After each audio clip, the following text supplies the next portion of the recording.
the Healing Through Love podcast with Charlene Lynch and Rose Davidson. Hello, I'm Charlene Lynch and welcome to Healing Through Love.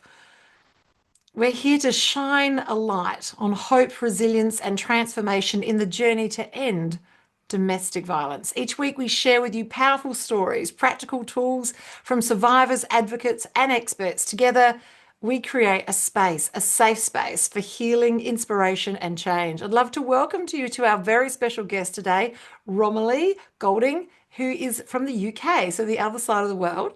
She's a UK-based trauma-informed relationship recovery coach. Oh, that's a long word. And she is the author of 21 Red Flags.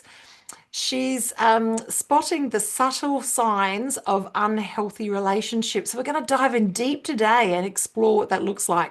Now, she's drawing on her own journey of leaving controlling relationships and overcoming economic abuse. Romilly now empowers women to recognize the red flags, break toxic cycles, and rebuild confidence.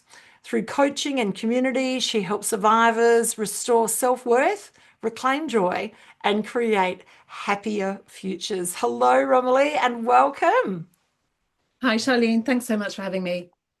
Such a privilege. Now, obviously, there's a story behind all of this, and I love that you've got this life experience that you've now been able to articulate, and you've been able to translate that into a book, and now you speak to people around the red flags. So, for some of our listeners might not know what red flags are. Could we give it a definition? Yes, definitely. I would say like the red flags when it becomes a pattern. So the red flags are behaviors that we can find problematic. They're typically the kind of things that make us feel inside a kind of maybe a funny twisting sensation, or we can feel a bit constricted. Often we kind of pick it up in our body first. But not everyone has kind of problematic red flags all the time. We're all human. We can kind of slip up sometimes and say the wrong thing, etc. So I would say that, the real hallmark of a red flag is that if you have a physical sensation and reaction to it, a kind of feeling that something's not quite right. And then I would then say that when it starts to be problematic and start to bring in kind of toxic dynamics, it's when those red flags become kind of malicious and crucially a pattern. Yes. We so often judge others by our own intention, and if we're a good soul, we can see other people behave maybe badly. I don't know, it's a loose word. And we just give them grace because we think they're having an off day. We think, oh, maybe it's me. Like we give ourselves all these different stories of what's happening behind the scenes because we're judging others by our own intentions. So, would you say that it's particularly empaths and people who are a little bit more empathic, really? I can't think of another word that end up being drawn to the people that have these red flags, these people that have behaviors that are not conducive to a good relationship. I mean, I think we can say empathic, but I think also, to be honest, I think any men and any woman can end up in a toxic relationship.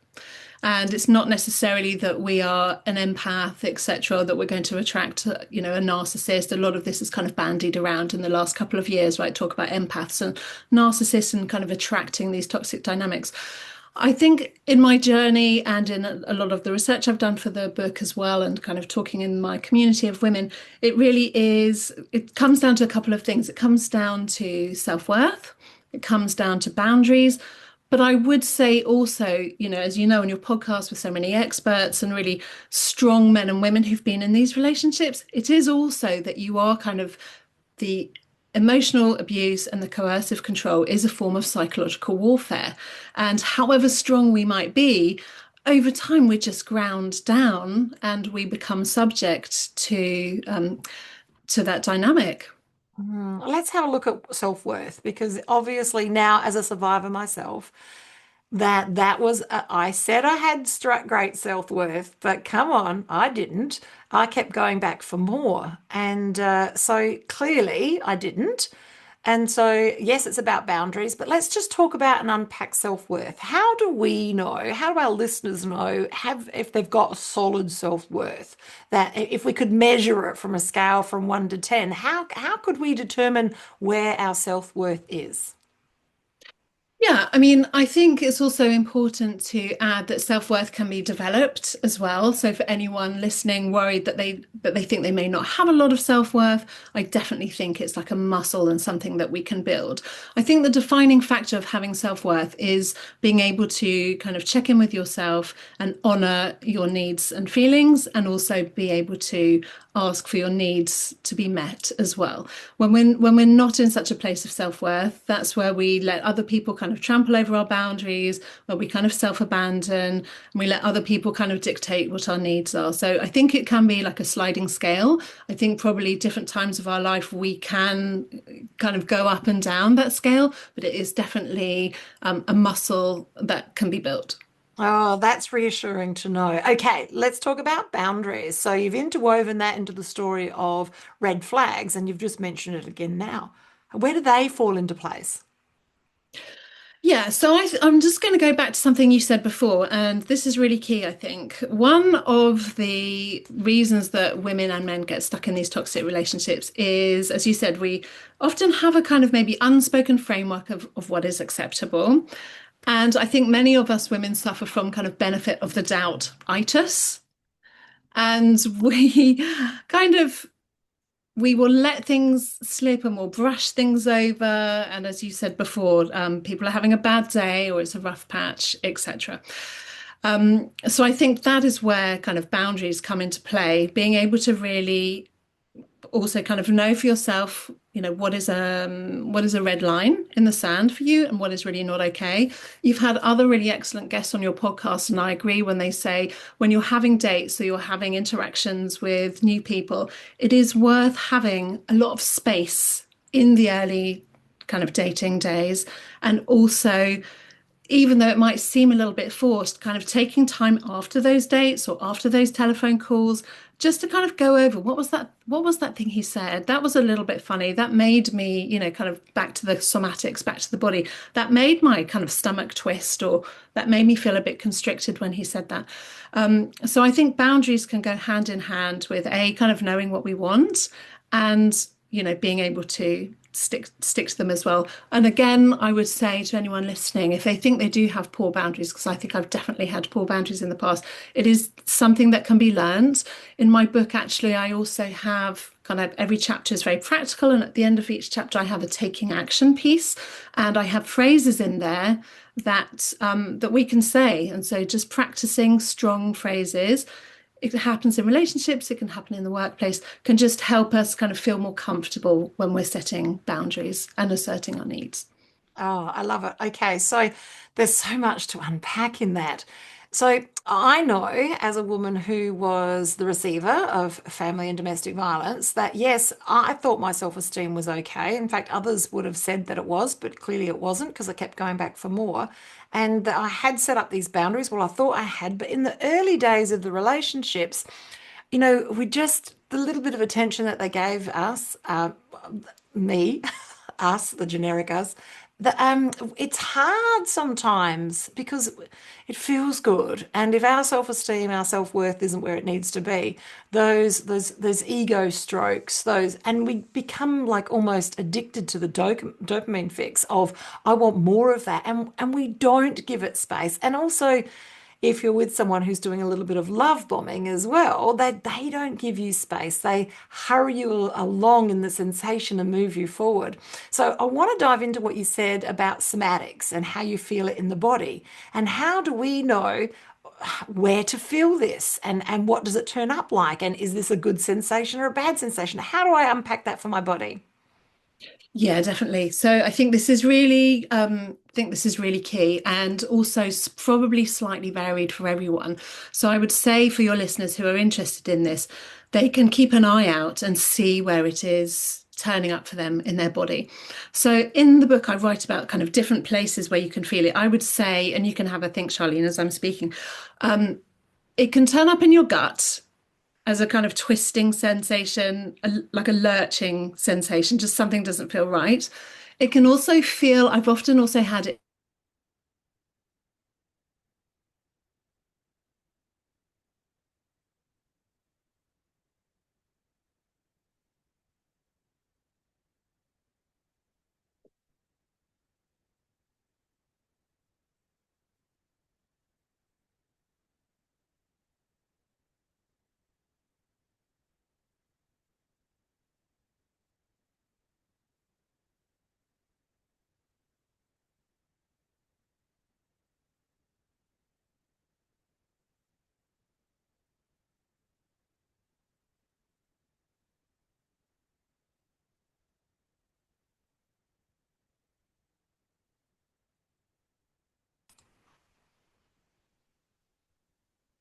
Yes, I would say that we can feel things somatically in the body in different places. So some people might feel it in their gut, in their stomach. It might express itself as a kind of twisting or a lurching sensation. Some people may feel it around their chest or their heart space as a kind of constricting feeling. Some may feel it in their neck and around their throat, almost as though you can't get your words out, that you're stuck for what to say. And I would also say that, you can kind of have other body sensations, like even feel slightly shaky, slightly trembly in your hands, because in fact it's one of the trauma responses, right? We're going to go into kind of flight or freeze or fight, and it's our body reacting to an external stimulus that we know is not okay. And the more we can kind of tune into our body, the more it's such a powerful signal that something is off. And it could be the person we're dating in front of us, it could be a kind of aggressive boss, etc. So it's so powerful to be able to practice and tap into our body and go, oh, hang on, I'm feeling a bit kind of constricted, or why am I suddenly feeling a bit panicky? I hear you. It's like you're taking me back back in time. I also had problems with vomiting and diarrhea, and I had like visceral like responses. My body was screaming out to go, pay attention, and I wasn't. And I just missed everything and just kept on moving forward because I hadn't put that space between thought and action. I did like the dopamine fit hits of making me feel good and increasing my self-worth. And it's not like as if I was a stranger to it. I knew it and I still kept going back for more. So let's unpack a little bit more about red flags and what are the things that I need to be looking for as, say, for instance, I'm a single, I'm not now, happily married, but if I was single and I'm on the dating game, like what would I be looking for as far as these red flags in the dating game? Okay. So buckle up, right? Because I have 21 red flags in my book. Okay. So the book literally is called 21 Red Flags, Spotting the Signs of an Unhealthy Relationship. And it is kind of hard won wisdom from my own relationship experiences, many women that I've spoken to. The book took me over kind of 4 years to write, so collating other people's different experiences. And I would say that when I was in the end of one of my relationships, I kind of used it as a case study, and I was able to recognize what was going on. And I realized that I'd been here before. And I was like, oh, hang on, I can spot what's going on. And I kind of call it case study because in fact, which can be like a useful terminology, because in fact, as you'll know through all the experts, um, there are classic kind of textbook traits that keep showing up again and again when we're in toxic relationships. But what I did want to try and do is run the whole spectrum and also really pick up on some of the smaller things that we just kind of brush off, going back to the benefit of the doubtitis. Because also, I think some of the communication around kind of domestic abuse and coercive control can be really blunt, and actually so blunt that if we are just a woman in a marriage and we have a feeling that something's not right, and our husband is maybe being funny about the money, and occasionally he says something quite nasty to us, and we feel that, he said, oh, I don't want your mother coming around because, she never does anything for us. It's not awful. You're not being hit. But I don't find that there's like a middle space where anyone is talking about kind of the smaller, subtle red flags that I actually believe are the tip of the iceberg. So if you don't mind, I can go through some of those and just kind of list out what I've got. So the first chapter starts with obviously control, and someone in my research cohort put it so beautifully. When you're in these relationships, you feel as though you're on an invisible leash. I'm just going to let that land, because it's kind of how you are just changing and manipulating yourself to kind of fit the other person, whether it's how you're dressing, how you're coming home from work, how you're not going for those after work drinks because you just know, it's just not worth the effort. And also it can be in terms of communication. So obviously I start off kind of outlining control, but just going through some of the other ones, I talk about little rules, in case this is landing with anyone.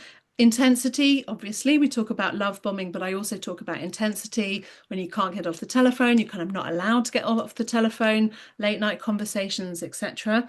Background turbulence. I think is a key red flag, which can be someone going through turbulent kind of divorce or just got custody issues, maybe kind of between jobs, moving house, etc.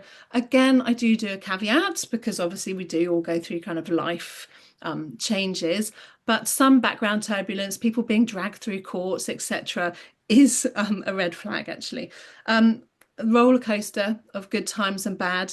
I think this is really one of the ones that really does a number on us actually, because we have, we can have really good times with these people and then it will turn and then it will become really, great again, So roller coaster is something to look out for. Urgency in communications, something I call time suck, draining your time, getting you involved in their kind of lengthy projects, etc. It's actually a way of them testing your boundaries and how much you're going to give. How much time are you going to spend with them? Are you going to clear out their garage on a Saturday afternoon? Are you going to accompany them to their elderly relatives? Are they going to ask you to, look over their paperwork? In fact, it's dominating your time. So looking out for time suck is a red flag. Wounding words, obviously, and eye rolls and those kind of demonstrations of contempt, nitpicking, mood swings, sabotage, ruining great days, ruining family events, ruining your birthday, forgetting your birthday, etc. Accusations. I have a whole chapter called Can't Let It Drop, and just dredging up the past. And putting like a nasty spin on things, just painting you with a narrative that you just can't seem to shake off.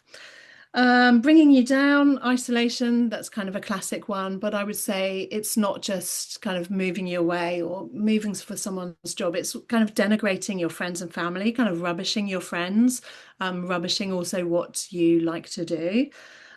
Character assassinations, callousness, just a real lack of, not necessarily in a sociopathic way, but just a lack of empathy, a lack of tenderness, a lack of care, a lack of cherishing, black and white thinking.